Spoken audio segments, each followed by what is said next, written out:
1 लाख करोड़ से भी ज्यादा की लागत से बनाया जा रहा Ahmedabad Mumbai bullet train corridor India का पहला बुलेट ट्रेन कॉरिडोर है, जो इंडिया की फाइनेंशियल कैपिटल मुंबई को गुजरात की लार्जेस्ट सिटी अहमदाबाद से कनेक्ट करेगा। इस बुलेट ट्रेन कॉरिडोर का काम अप्रैल 2020 में स्टार्ट हो गया था। इस कॉरिडोर की टोटल लेंथ होगी 508 किलोमीटर और इस पूरे कॉरिडोर में लगभग 12 बुलेट ट्रेन के स्टेशन बनाए जाएंगे। इस प्रोजेक्ट में स्टैंडर्ड गेज का इस्तेमाल किया जाएगा, जिसपे मैक्सिमम स्पीड 350 किलोमीटर प्रति घंटा होगी। अभी फिलहाल अहमदाबाद से मुंबई के बीच में इंडियन रेलवे की सबसे high speed train Vande Bharat ही चलती है, जो इस जर्नी को 5 से 5.5 घंटे में कंप्लीट करती है। वही बुलेट ट्रेन के ऑपरेशनल होने के बाद ये ट्रैवल टाइम केवल 2.5 से 3 घंटे का रह जाएगा। वही बात अगर फ्लाइट की करें तो अगर आप अहमदाबाद से मुंबई बाय एयर ट्रैवल करोगे तो उसमें 95 मिनट लगते हैं। इस कॉरिडोर पर 2 सर्विस प्रोवाइड होगी। एक है रैपिड ट्रेन, जो कि एक तरह से एक्सप्रेस बुलेट ट्रेन होगी, जो अहमदाबाद से मुंबई केवल सूरत एंड वडोदरा स्टेशन पर रुकेगी, जो इस जर्नी को केवल 2 घंटे 7 मिनट में ही खत्म कर लेगी। दूसरी एक जनरल सर्विस ट्रेन होगी, जो कि सभी 12 स्टेशन पर रुकेगी और सभी 12 स्टेशन पर रुकने के कारण उसको इस जर्नी में लगभग 2.5 से 3 घंटे का समय लगेगा।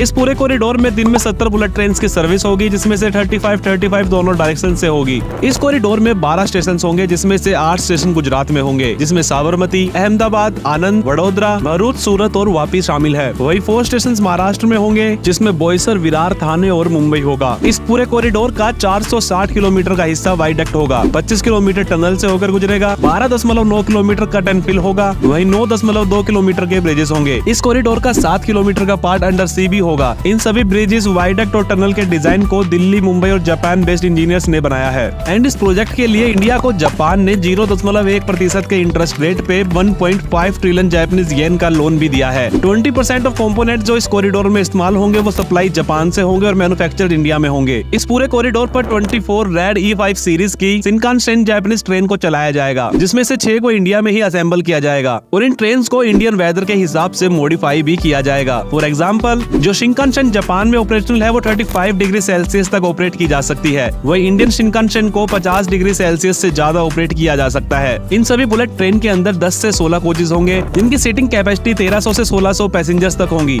ट्रेन के अंदर बिजनेस एंड स्टैंडर्ड क्लासेस के 2 अलग सेक्शन होंगे। DPR मतलब डिटेल्ड प्रोजेक्ट रिपोर्ट्स के अकॉर्डिंग इस ट्रेन का फेयर इंडियन रेलवे की फर्स्ट क्लास AC से 1.5 गुना ज्यादा होगा। लेकिन फ्रेंड्स, ये कोई अकेला कॉरिडोर नहीं है इंडिया में बुलेट ट्रेन का, बल्कि इंडियन रेलवे ने डायमंड क्वाड्रिलेटरल प्रोजेक्ट्स को अप्रूव किया हुआ है। इस प्रोजेक्ट का एम पूरे इंडिया को हाई स्पीड ट्रेन से जोड़ने का है। आज की इस बुलेट ट्रेन स्पेशल वीडियो में हम इसी डायमंड क्वाड्रिलेटरल के तहत अपकमिंग ऑल रूट्स देखेंगे इंडियन बुलेट ट्रेन के। साथ ही हम जानेंगे आखिर गवर्नमेंट क्यों इतना पैसा बुलेट ट्रेन जैसे एक्सपेंसिव प्रोजेक्ट्स पर खर्च कर रही है। इसके अलावा हम जानेंगे इंडिया अभी जो अपने एग्जिस्टिंग रेलवे सिस्टम है उसको सेमी हाई स्पीड बनाने के लिए क्या कर रही है और अचानक ऐसा क्या हुआ कि इंडिया ने अपकमिंग सभी कॉरिडोर्स के लिए बुलेट ट्रेन बनाने का ऑर्डर जापान को न देके ICF चेन्नई को made in India bullet train बनाने के ऑर्डर दिए हैं। सबसे पहले बात करते हैं डायमंड क्वाड्रिलेटरल की। Friends, diamond quadrilateral Indian railway द्वारा proposed high speed rail network है इंडिया में, जो इंडिया की 4 सबसे बड़ी सिटीज दिल्ली, मुंबई, कोलकाता एंड चेन्नई को एक दूसरे से बुलेट ट्रेन या यूं कहिए कि हाई स्पीड ट्रेन से कनेक्ट करेगा। And Ahmedabad Mumbai bullet train भी इसी प्रोजेक्ट का एक पार्ट है। दोस्तों, इंडियन रेलवे दुनिया का सबसे ज्यादा भीड़ वाला नेटवर्क है, जहाँ पे डेली 23 मिलियन पैसेंजर से भी ज्यादा ट्रेवल करते हैं। इंडियन रेलवे पूरे देश में सभी हिस्सों से अच्छी तरह से कनेक्ट है। इसी कारण इंडियन रेलवे इंडिया में सबसे ज्यादा प्रेफरेबल ट्रांसपोर्ट सिस्टम है।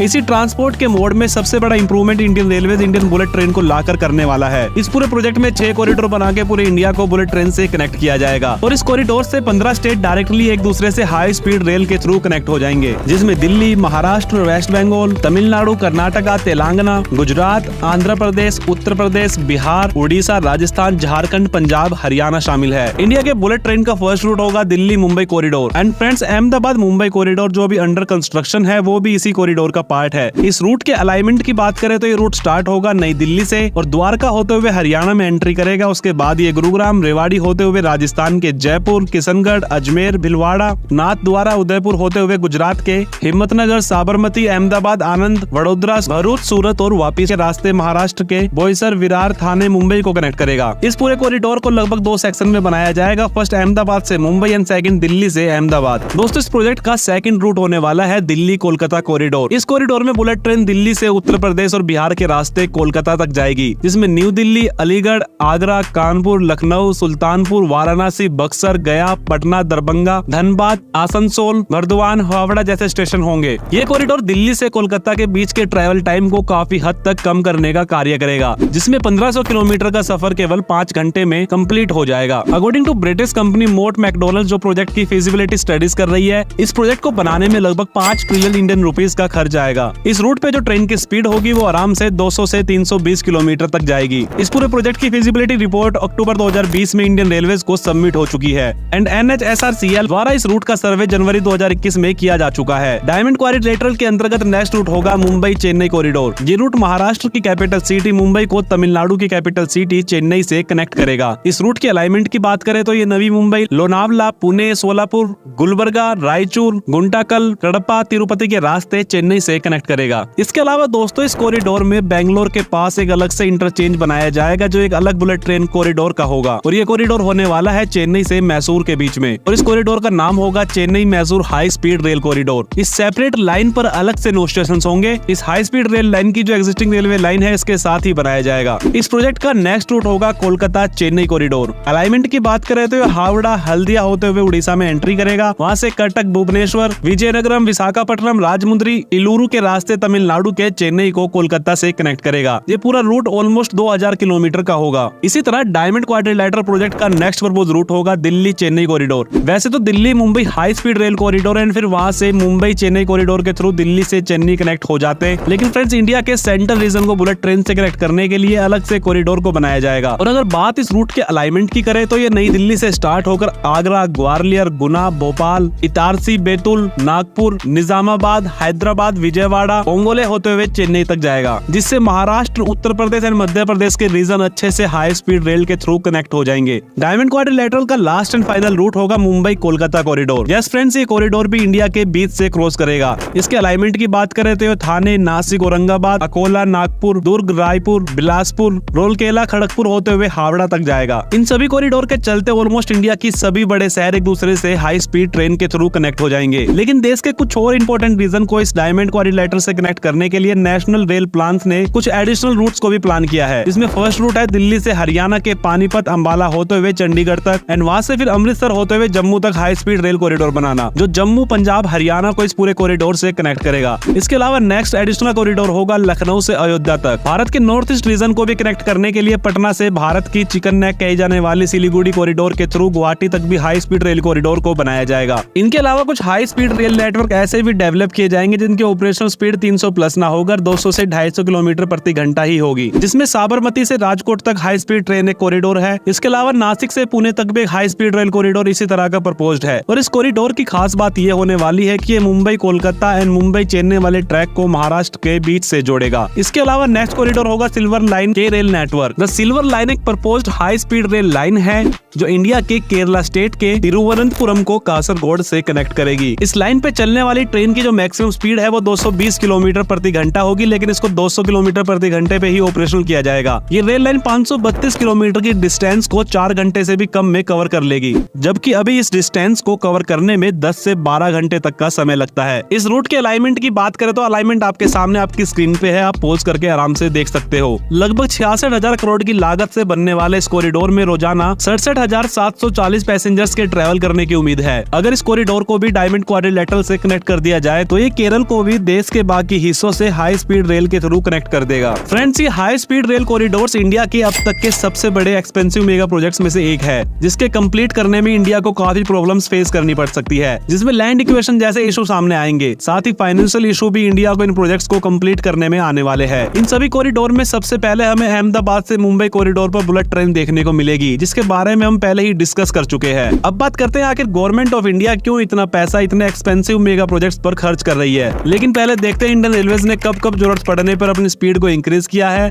और इंडियन रेलवेज अपने अभी एग्जिस्टिंग रेलवे सिस्टम को अपग्रेड और हाई स्पीड बनाने के लिए क्या कर रही है। इंडिया में टोटल 1,08,706 किलोमीटर के रेलवे ट्रैक है, जिसपे रोजाना 13,000 से ज्यादा ट्रेन चलती है। इंडिया में रेलवे मिनिस्ट्री के अकॉर्डिंग जिस भी ट्रैक पर ट्रेन 160 किलोमीटर प्रति घंटा से ज्यादा चलती है उसको इंडिया में semi high speed train line की कैटेगरी में रखा जाता है। आपको बता दूं, इंडिया में आज तक कोई भी ऐसी रेलवे लाइन नहीं है जिसपे 200 किलोमीटर प्रति घंटा की स्पीड से ट्रेन चल सके। केवल गतिमान एक्सप्रेस और वंदे भारत एक्सप्रेस जैसी ट्रेन तुगलकाबाद आगरा सेक्शन वाली रेल लाइन पर 160 किलोमीटर प्रति घंटा पहुंच पाई है, क्योंकि इस रेल लाइन को अपग्रेड किया जा चुका है। सिमिलरली रैपिड एक्स, जिसको हम RRTS एंड नमो भारत के नाम से जानते हैं, वो भी 160 किलोमीटर की रफ्तार से चल सकी है। 1960 से पहले इंडिया की ट्रेन 96 किलोमीटर प्रति घंटे तक ही रिस्ट्रिक्टेड थी, जिसको फिर रेलवे बोर्ड ने इंक्रीज करने का फैसला किया। Research, design and standard organisation RDSO ने ऐसी ट्रेन बनाने का फैसला किया गया जिसकी मैक्सिमम स्पीड 160 किलोमीटर प्रति घंटा हो और जो एवरेज 120 किलोमीटर प्रति घंटा तक इंडियन रेलवेज के ट्रैक पर चल सके। फिर 1 मार्च 1969 को देश की पहली राजधानी ट्रेन को दिल्ली से हावड़ा के लिए रवाना किया गया जिसकी मैक्सिमम स्पीड 120 किलोमीटर प्रति घंटा थी। फिर उसके बाद 1980 में वेप 1 इलेक्ट्रिक लोकोमोटिव के लॉन्च होने के बाद 130 किलोमीटर की स्पीड तक हम पहुंच पाए थे। उसके कुछ समय के बाद वेप 5 क्लास लोकोमोटिव इंडिया में आया जिसको पहले विदेश से इंपोर्ट किया जाता था, लेकिन बाद में इंडिया में ही मैन्युफैक्चरिंग स्टार्ट हो गई और इसी लोकोमोटिव ने दिल्ली और आगरा स्टेशन पर ट्रेन को 160 किलोमीटर की रफ्तार से चलाकर इंडियन रेलवेज का रिकॉर्ड ब्रेक किया था। इसी तरह रेलवेज की हाई स्पीड ट्रेन की नीड को देखते हुए 2018 में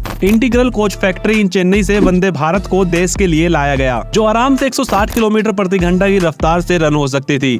लेकिन ट्रैक की रिस्ट्रिक्शंस और कंजेशन होने के बाद वंदे भारत भी अपनी ऑपरेशनल स्पीड 160 किलोमीटर से कम 120 या 130 किलोमीटर की स्पीड तक ही चल रही है और ये 120-130 किलोमीटर तक चलने के लिए भी ट्रैक्स को अपग्रेड 2009 में किया गया था। इंडियन रेलवेज की स्पीड को इंक्रीज करने के लिए ट्रैक पर ट्रैफिक कम करने की जरूरत को देखते हुए पूरे देश में डेडिकेटेड फिएट कॉरिडोर का भी निर्माण किया जा रहा है जिससे पूरे देश में कार्गो ट्रैफिक को पैसेंजर्स एंड एक्सप्रेस ट्रेन के रास्ते से हटाया जा सके ताकि इंडियन रेलवेज में ट्रेन की स्पीड को इंक्रीज किया जा सके। इंडिया काफी सारे रेलवे ट्रैक अपग्रेड करने पर भी काम कर रहा है ताकि ऑन एवरेज 160 किलोमीटर घंटे की स्पीड से तो एटलीस्ट ट्रेन को इंडिया में चलाया जा सके, जिसमें दिल्ली से Mumbai railway track, new Delhi से हावड़ा, चेन्नई से गोदूर, मुंबई से हावड़ा, मुंबई से चेन्नई, बेंगलुरु से चेन्नई, बेंगलुरु से हैदराबाद और हावड़ा से पुरी जैसे इंपोर्टेंट रूट शामिल है। इसके अलावा इंडिया काफी सारी line semi high speed train के लिए भी डेवलप कर रहा है जिसपे डेडिकेटेड ट्रैक्स पर 160 से 200 किलोमीटर प्रति घंटा की रफ्तार पर ट्रेन को चलाया जा सकता है, जिसमें से दिल्ली से मेरठ तक इस ट्रैक का काम कंप्लीट हो चुका है और नमो भारत ट्रेन भी आज ऑपरेशनल हो गई है इस रूट पर। इसके अलावा दिल्ली अलवर भी एक अंडर कंस्ट्रक्शन लाइन है और दिल्ली पानीपत कॉरिडोर अप्रूव हो चुका है। बात पर पोस्ट ट्रैक्स की करें तो इसमें दिल्ली रोहतक, दिल्ली पलवल, दिल्ली बरूद, गाजियाबाद खुर्जा,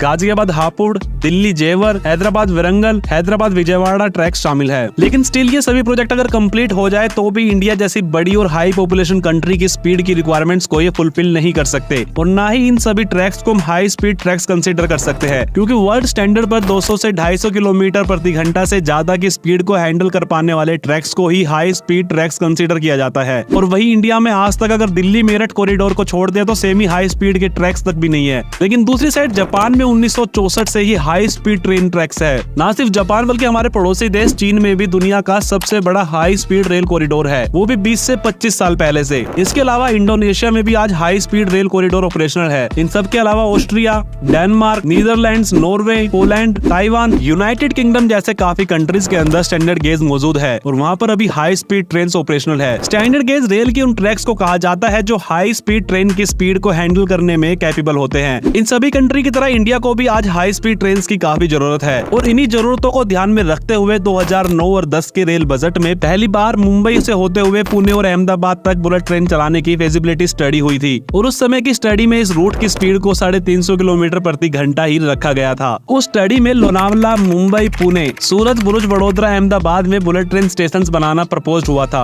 और बाद में इसी लाइन को बेंगलुरु तक एक्सटेंड भी किया जाना था। उसके बाद 14 जनवरी 2013 में India and France national railways ने एक MOU साइन किया था टेक्निकल कॉर्पोरेशन के लिए। लेकिन बाद में रेलवे सेक्शन ने मार्च 2013 में मुंबई से पुणे सेक्शन को इस पूरे प्रोजेक्ट से हटा दिया, क्योंकि मुंबई से पुणे के बीच में घाट के सेक्शन के चलते पूरा प्रोजेक्ट काफी ज्यादा कॉस्टली हो गया था, क्योंकि पुणे वाला सेक्शन अब इस पूरे रूट से कट चुका था। इसलिए महाराष्ट्र गवर्नमेंट ने अपना इंटरेस्ट इस प्रोजेक्ट में काफी कम कर दिया, क्योंकि इसमें महाराष्ट्र का काफी कम ही हिस्सा कवर हो रहा था और फाइनेंशियल एंड पॉलिटिकल इशू के चलते इस प्रोजेक्ट पर हमें आगे कुछ भी होता हुआ नजर नहीं आया। बाद में सितंबर 2013 में इंडिया एंड जापान ने एक MOU साइन किया for Mumbai to Ahmedabad corridor की ज्वाइंट फिजिबिलिटी स्टडीज के लिए। इस स्टडी में कॉरिडोर के route, traffic forecasting, alignment, land equation, environmental challenges and building of tunnels and bridges सब कुछ डिसाइड होना था, इसलिए काफी ज्यादा इसमें समय लगा था। तब तक देश में गवर्नमेंट पूरी तरह चेंज हो चुकी थी और मई 2014 में प्राइम मिनिस्टर नरेंद्र मोदी ने high speed rail corporation of India के चेयरमैन के साथ एक मीटिंग बुलाई और इस मीटिंग के तुरंत बाद उन्होंने इस प्रोजेक्ट को मंजूरी दे दी थी, जो कि इंडिया का सबसे बड़ा मेगा प्रोजेक्ट होने वाला था।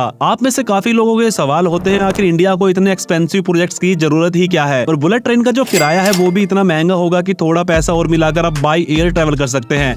तो क्यों इंडिया इस प्रोजेक्ट में इन्वेस्ट कर रहा है, वो भी इतना हैवीली। दोस्तों देखो, इंडिया को बुलेट ट्रेन बनाने का कोई एक नहीं बल्कि काफी सारे रीजन है। पहला रीजन है हाई स्पीड। बुलेट ट्रेन दो शहरों के बीच के ट्रेवल टाइम को काफी कम करेगी, जिससे transportation faster and more efficient होगा। रीजन नंबर सेकंड है कैपेसिटी। दोस्तों बुलेट ट्रेन में एक साथ ज्यादा लोग ट्रेवल कर सकते हैं एंड बुलेट ट्रेन पोल्यूशन भी कम करती है as compare to airplane and highways. Third reason है टेक्नोलॉजी एडवांसमेंट। देखो किसी भी कंट्री को डेवलप नेशन बनने के लिए नई टेक्नोलॉजी को अडॉप्ट करना ही चाहिए time to time. Fourth reason है इकोनॉमिकल ग्रोथ। देखो अगर कनेक्टिविटी इंप्रूव होगी तो रीजन में इकोनॉमिक ग्रोथ भी होगी, business opportunities and tourism enhance होंगे। अगर बात हम डोमेस्टिक एयरप्लेन से कंपेयर की करें तो एयरपोर्ट यूजुअली शहर के बाहर होते हैं और इंडिया के ट्रैफिक में एयरपोर्ट तक समय तक पहुंचना भी अपने आप में एक बड़ा चैलेंज होता है। साथ ही आपको एयर ट्रेवल करने के लिए एयरपोर्ट लगभग 1 घंटे पहले पहुंचना पड़ता है for security and boarding. And जो जर्नी आपकी 2 घंटे की होती है उसमें आपको आराम से 4 घंटे लग जाते हैं। वहीं बुलेट ट्रेन स्टेशन शहर के बीच में होते हैं और train city centre to city centre चलती है, जो इजी एक्सेस प्रोवाइड कराता है पैसेंजर्स को। एंड ट्रेन स्टेशन में बोर्डिंग एंड सिक्योरिटी में एयरपोर्ट जितना समय भी नहीं लगता। फॉर एग्जाम्पल अहमदाबाद से मुंबई का एयर ट्रेवल का टाइम 1.5 घंटा है, जिसमें हम आधा घंटा एयरपोर्ट तक पहुंचने का टाइम ऐड कर दे और 1.5 घंटा सिक्योरिटी एंड बोर्डिंग का टाइम ऐड कर दे तो ये 3.5 से 4 घंटे हो जाएगा। खराब मौसम के चलते बहुत बार टेक ऑफ और लैंड के समय इंक्रीज हो सकता है। वहीं बुलेट ट्रेन इस सेम डिस्टेंस को लगभग 2 घंटे में ही पूरा करेगी।